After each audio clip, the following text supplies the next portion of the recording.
Welcome to the Pharma Voice Editor's Take video series, filmed live at the 2013 DIA Annual Meeting in Boston, hosted by Taryn Grome, editor of Pharma Voice. In this episode, Taryn meets with Amy Kissam, Executive Director, Integrated Clinical Processes, INC Research. Welcome to our 2013 DIA Editor's Take video program. Thank you very much. It's great to be here. We appreciate you taking a little time out of your schedule to talk to us a little bit about strategic data monitoring. We know you're a big proponent of this, and we would like to ask you, what are some of the key benefits of taking a new approach to this key function in the clinical trial process? Great. Well, strategic data monitoring for us, first of all, it's probably best to define it, what that actually means for us. Most of the people within the industry sometimes confuses this with risk-based monitoring. For us, strategic data monitoring is more of a holistic approach, really looking at how you evaluate risk upfront and early with your sponsors, how you then determine what those critical data and processes are, and then how you leverage resources to really match what the needs are. So in doing this, we think that some of the benefits by doing a strategic data monitoring approach is really reducing the complexity in our trials, looking at both those site and patient burden of workload. It also will look at things such as improving the quality. How are we making sure that we're not doing protocol amendments or reworks or any types of systemic issues? And I think finally, it's really aligning those resources, the right resource on the right task.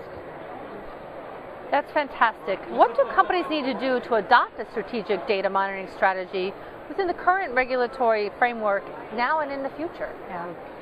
You know, adoption, I think, starts with the people. First of all, it's about, we can come up with the best process, we can come up with the best technology, but what we really need to focus in on is really that change management aspect. We got to make sure that our individuals understand what these strategies are, that they understand that there's tools and there's technology that provides them those insights, and actually take the action.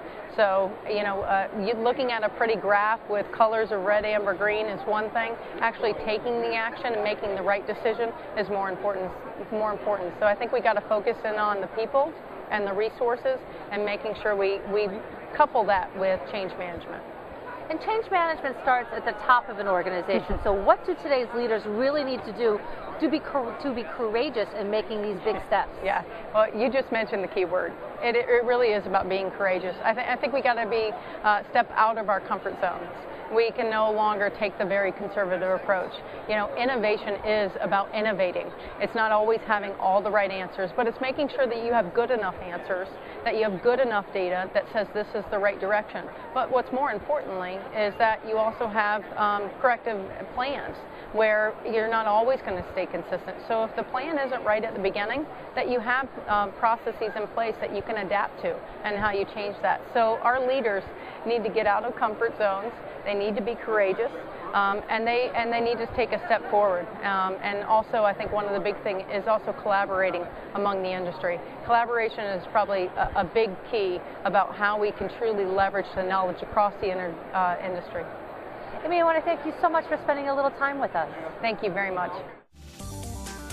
Additional Editors Take videos, as well as podcasts, white papers, webinars, and more, are available in the resources area at www.pharmavoice.com.